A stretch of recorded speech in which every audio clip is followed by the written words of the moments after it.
session, obviously, within nutritional strategies across the lifespan, incredibly timely.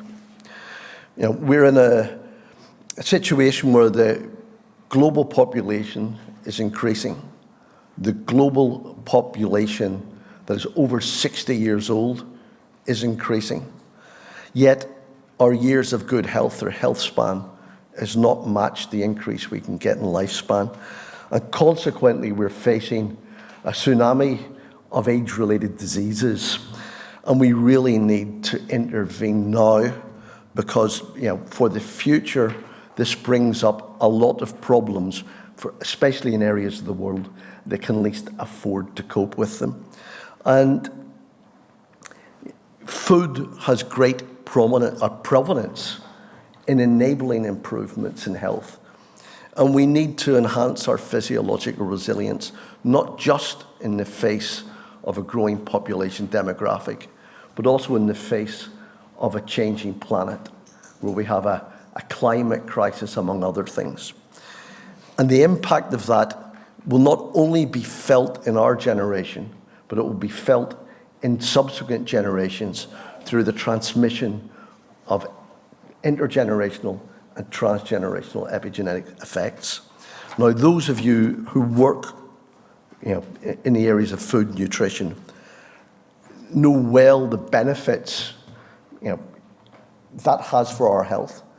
For those that work like me in the field of aging, it's not always been so obvious.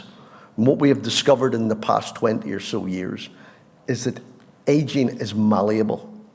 So we can slow down the rate at which we age.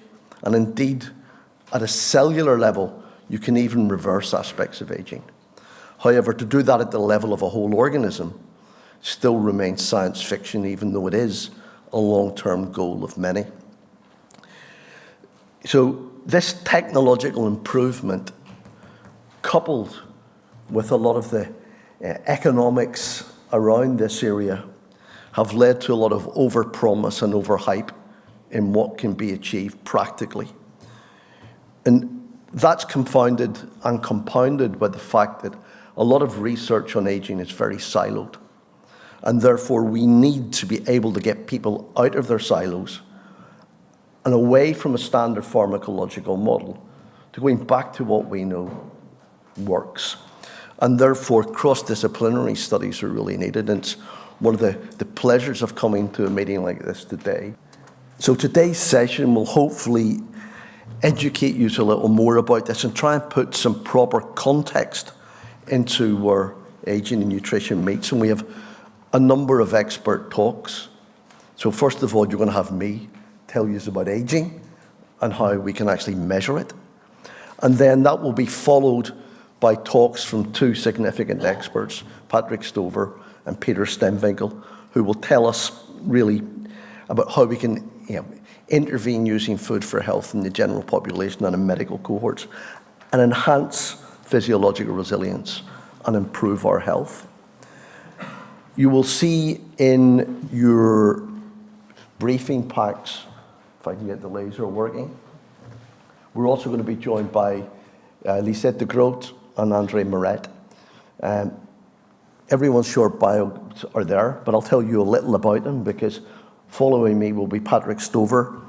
And Patrick is a professor at the Institute for Connecting Nutrition and Health at Florida State University. His research focuses on the biochemistry and the genetics and epigenetics and the mechanisms that underpin the relationship between nutrition and health. So it's a very good bridge for me. And he will be followed by Peter Stemwinkel, who's a professor of nephrology at the Karolinska Institute in Stockholm. Peter is a world expert, highly cited, has developed the concept of accelerated aging and disease in the kidney, championed and wrote a book on biomimetics, so how nature has given us solutions to human health problems, and also championed the concept of food as medicine. He's been a long-term collaborator and friend for 20 years, and ideally, he will tell you about practical applications again in the medical field. Lisette de Groot is a professor from Wageningen University She's got decades of experience looking at nutritional strategies underpinning the health of the elderly and preventing the emergence or slowing down the progression of age-related disease, and she's championed this within her own university. André Moret is from the University of Laval in Quebec, and his research focuses on the mechanisms of action of insulin and the muscle contraction on glucose and lipid metabolism in muscle adipose tissue in the liver. And his research more recently has also focused on the role of nutritional factors, prebiotics and probiotics, in modulating the trajectory of disease, particularly intestinal diseases and cardiometabolic diseases. And they will be moderating questions at the end of each session, where we'll have a few minutes for you to pitch in.